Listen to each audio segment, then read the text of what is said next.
Hey friends, welcome back. Thank you for joining me again tonight. Before we start, if you like this type of content, liking and subscribing really help keep this going. Also, drop in the comments what other game or series you'd like to listen to in the future. I tend to listen to these myself quite often. And now, let's step quietly into the beginning of Enshrouded. Long before the world learned to fear the mist, there was the ordinary rhythm of days, fields tilled, workshops humming, towers casting long afternoon shadows across roads that actually led somewhere. Imagine a city grid, like the one you pass on your way to work. Reliable, mapped, comforting, except the streetlights were crystals that never flickered, and the water mains were veins of living stone, pulsing gently as if the city itself breathed. Those who built this order later came to be called the Ancients, not because they were myth, but because everything they touched outlasted them. Their skill was not just clever machinery, but a philosophy about balance. They believed that energy, memory, and matter were negotiable with the world if approached with respect, like a bartender who knows when to dilute and when to pour neat. What they called the flame was their agreement with reality. A resonance that could heal bone as cleanly as it could fuse masonry. A warmth that sorted the chaotic into the useful without burning it away. In workshop vaults, apprentices learned to tune small stones until the stones sang back. In gardens, healers coaxed wilted groves upright by aligning their heartbeat with the flame's low chord. Nothing about it felt like a miracle to them. It was just the dependable switch that every craftsperson trusts. On means on. Safe means safe. But the world is never content with a single switch. There was another brightness beneath the bedrock, a liquid that pooled in hidden bowls and threaded through the deep like mercury with a mind. They called it elixir, because the first people who handled it were healed from what should have killed them. A miner with a shattered leg stood, a fever snapped like a bad string. After that, who would have refused it? You know how a bar runs when word gets out that there's a new special on tap? Curiosity turns into habit with the momentum of a crowd. So the Ancients scaled extraction, carved shafts through older rock, built refineries that shone in night valleys, like little constellations fallen to earth. Elixir stabilized engines, supercharged tools, and kept people working the kind of hours that make cities feel immortal. There were warnings, of course. There always are. A shift foreman started speaking to someone who wasn't there. A night crew swore they heard a distant heartbeat in the pipe walls. A maintenance report marked a vibration that didn't match any machine on the floor. But each oddity was solved by procedure. Add a brace here, extend a cooling phase there, and productivity graphs still rose at a handsome angle. You've seen that slope in 1,000 dashboards, the kind that makes decision makers nod while ignoring the hair on everyone's arms. In the upper towers, scholars wrote that elixir was a gift offered by the earth for those who had learned to treat it well. In the lower tunnels, team leads whispered that the earth does not offer anything, it bargains. Small accidents piled into a ledger of shrugged apologies. A canister ruptured in a clinic, and the patients closest to it began to dream with their eyes open. A lathe operator insisted her tool bit was trying to speak, and that if everyone would just hold still a minute, they might hear the sentence finish. A fisheries guild downstream from a refinery noticed the river no longer ran cold. It ran the temperature of a human room, comfortable at midnight, even though the moon was frost. Heat is a message when it shows up in the wrong place. The Ancients read it and chose a new font.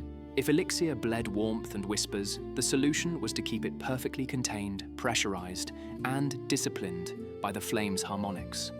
They built chambers where the air tasted like iron filings and prayer, and they tuned elixir with tone wheels and crystal rods until its pulse matched the city's. For a while, the arrangement held. For a while, the lights glowed cleaner, and the healers' wards emptied, and freight wagons rolled out like promises fulfilled. The first collapse wasn't dramatic. A wellhead sighed, and the mist that slipped out hugged the floor like steam from a dish carried into a cold dining room. Workers waded through it. Later, a few called in sick. A few didn't call at all. The supervisors logged it as a labor issue until someone noticed that the canteen tables were set for people who wouldn't be needing plates again. The mist thickened and kept low, tasting like cloves and old coins. Where it lingered, oil darkened to a color the lamps couldn't explain. Animals backed away from it the way they back away from a bad owner, tense, eyes fixed, ready to bolt. The flame should have burned it off the way sunlight burns fog, but it didn't. The flame pushed, the mist yielded, and then the mist flowed back into the space like a muscle flexed by something the eye couldn't measure. People began to call it the Shroud, because names help you speak calmly about what you fear. You wrap a word around a problem and hope the word holds. The ancients had doctrine for crises. They sealed the lower tunnels, rerouted traffic, shifted production to cleaner wells, and moved families to districts where the air still smelled like rain. They installed flame pylons at intersections so anyone could touch their palm to stone and feel steadied by its hum. It helped for a time. But in neighborhoods where the shroud pooled, the world's edges softened. Stone took on a damp sheen, even when the day was dry. Wood, in storage, developed a faint nap like velvet, lovely to the hand and wrong to the mind. One evening, a street organ played a sequence no one had taught it. The next morning, the cobbler who lived above the shop said the music came back inside his head when he tried to think. You can laugh these incidents off when they come singly. When they come daily, you stop laughing because you want to remember what your own voice sounds like. The decision to fight happened in a chamber built for agreement. Round table, no corners, lights that didn't cast hard shadows. The kind of place designed to make a difficult conversation feel like a solved equation.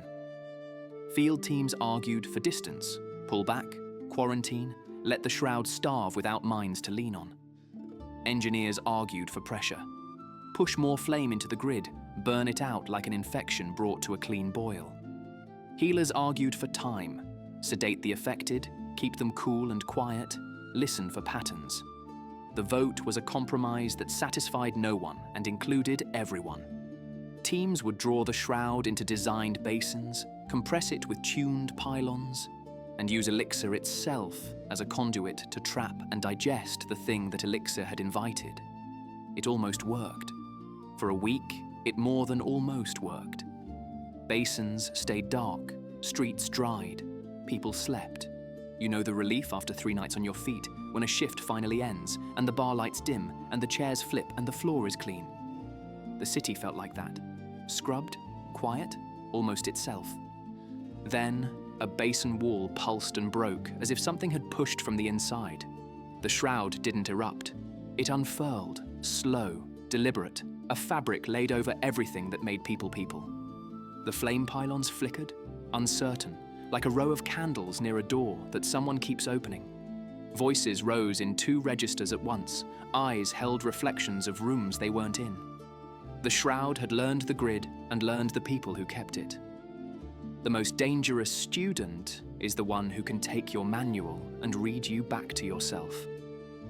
Entire quarters went to fog in days. The ancients executed plans they had prepared but never believed they would need. Evacuation routes that led up and away. Caches of food in buildings everyone recognized but nobody valued. Codes for families to use if they were separated so that a stranger knew who to look for. In the records that remain, you can see the handwriting go from careful to fast. Ink lines, cutting corners where patience used to live.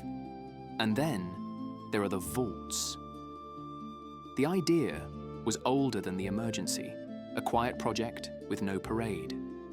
Deep under hills that were not interesting enough to build on, the ancients had carved chambers that stayed a steady cool, and they threaded those chambers with flame like a soft heartbeat. In those vaults, they placed seeds, tools, tomes, and people, only not in the usual sense.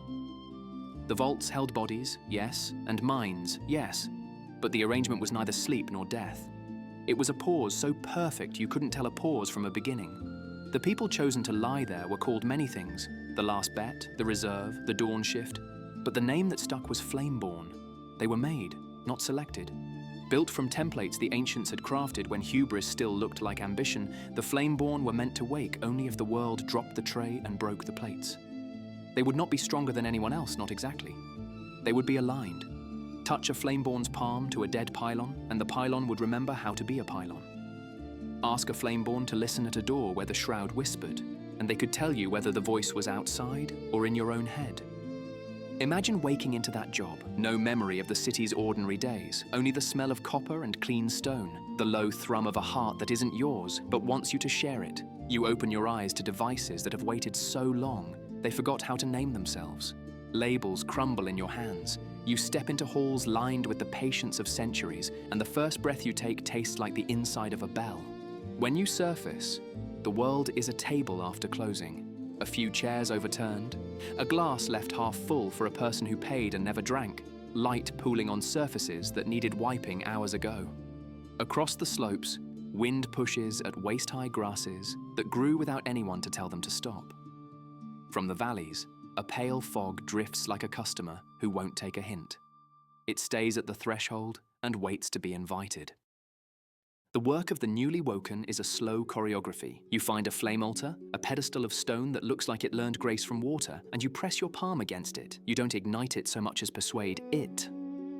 The altar answers, a warmth building the way trust builds in a voice that doesn't rush you. Circles like ripples lift from the pedestal and spread into the ground. Your skin registers them the way skin registers base through a wall.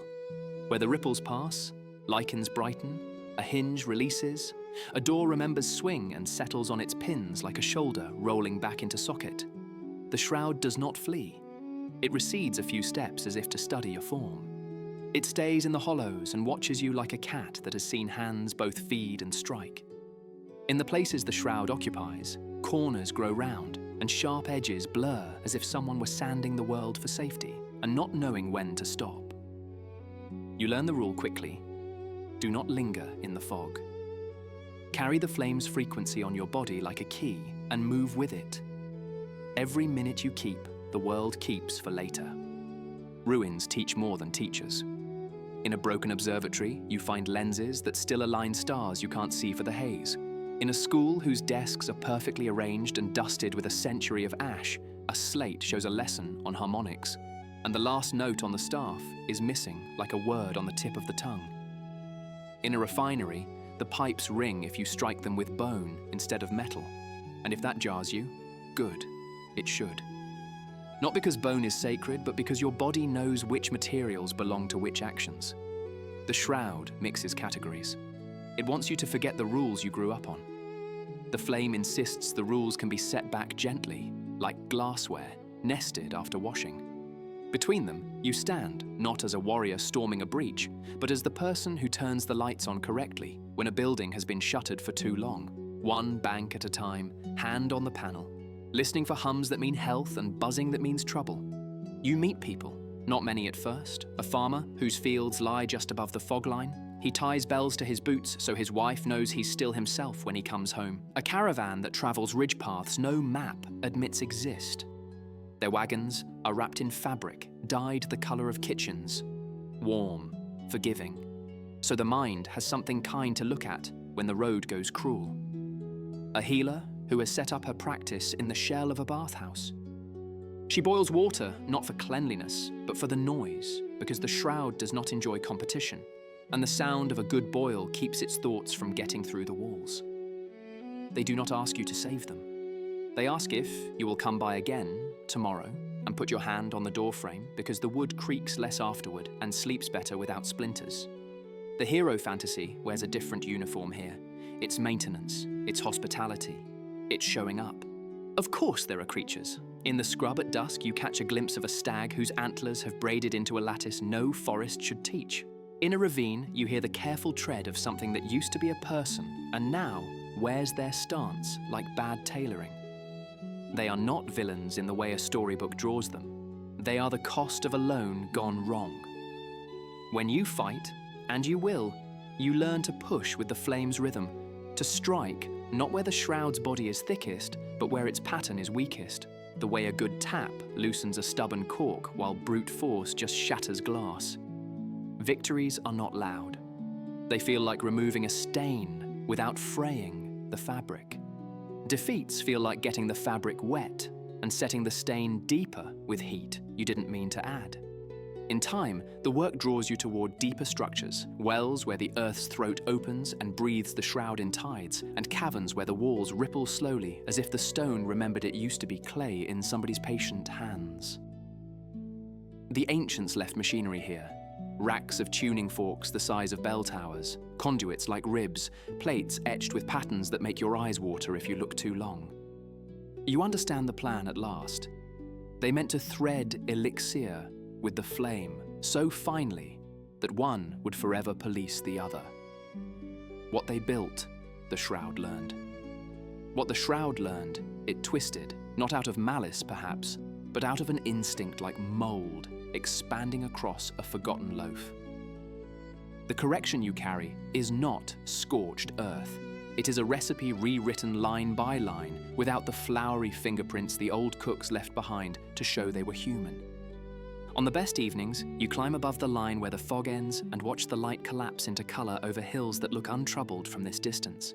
If you've ever closed up after a rush and stood at the door with your apron still on, just to feel the street air, you know the quiet that follows hard labor. It is not peace exactly. It is the permission to believe that tomorrow will rhyme with today if you set the first word right. The flame is that first word. You set it each morning and each night, touching stone, tuning breath, reminding the world to choose clarity over blur. Somewhere below, in a vault you haven't found yet, others like you rest, waiting for whatever signal will tell them it's time. You don't need them today. You might need them tomorrow. The story isn't sprinting toward a boss fight. It's walking into rooms, picking up objects that belong to people who trusted you without knowing your face, and deciding to be worthy of the trust. As you move from site to site, you pick up small practices that make the work easier, a strip of fabric tied at the wrist that darkens slightly when the shroud thickens, a reminder to shorten your tasks. A habit of knocking twice on door frames before entering ruins, not because something will answer, but because you will hear your knock echo back through the space and understand at once whether the room is still itself. A way of speaking to strangers that starts not with questions, but with a temperature check. Are you keeping warm? Because warmth in this world is not just comfort, it is evidence of alignment. People begin to recognize you by these rituals before they know your name. They leave notes at crossroads that are partly directions and partly gratitude. The handwriting is different on each, and the phrasing turns humble. If you're passing, the hinge on the west gate could use your hand again. It slept badly. But the meaning is constant. Please keep doing what you're doing, because the world is steadier in the wake of your work. At the edge of a region where the shroud stacks in columns like a cathedral built by something with taste but no mercy, you find a chamber with a wall of inscriptions. Most are too eroded to read. One is sharp, cut deep, with a tool that didn't skip. It says, loosely, that the flame does not win by burning hotter. It wins by remembering longer. This is the lesson that separates you from those who tried before. The ancients were brilliant sprinters. They outpaced problems until the problems learned to grow longer legs. You are a walker with a steady cadence. You will not outrun the shroud. You will outlast its habit of surprise. Your victories will be small and cumulative. Hinges, door frames, pylons, fields, until entire ridgelines wake and say, I have been here all along, and the fog answers, then I will find a new hollow, and you say, I know the hollows too. On a night when the wind doesn't move and sound stays where it is put, you sit by an altar after feeding it a handful of wood so dry it snapped like glass in your hands. The flame that rises is ordinary in a way that would make an ancient cry with relief. No harmonics, no resonance trick, just fire, faithful to fuel. You think about all the times in the old records that they reached for more when enough would have done. The temptation will come for you as well. A well of elixir that looks clean. A device that promises to make the work easy. An offer to solve everything if you'll just permit one compromise in the ledger. You will have to answer with the same sentence again and again. Not like that. You will have to convince others gently and sometimes firmly that ordinary is the miracle we were supposed to want. Dawn lifts. The shroud pulls down slope as if the valley were filling some appointment it made with gravity. You shoulder your pack. The route today takes you past a farm where the bells are still tied to boots, and the wife has learned to tell joy from fear by the clatter alone. It takes you to a water stair carved into cliffs that weep in summer, but are dry now. Each step holds the imprint of 1,000 cautious feet. It takes you into a vault whose door turns only when you put your hand on a plate and think not of victory, but of rest well earned. Inside, a figure lies on a platform, not of stone, but of something that acts like stone when watched, and like fabric when you blink. You do not wake them. Not yet. The flame says wait, and you have learned to trust the voice that doesn't shout. The work will continue. It will look like chores. It will feel like craftsmanship.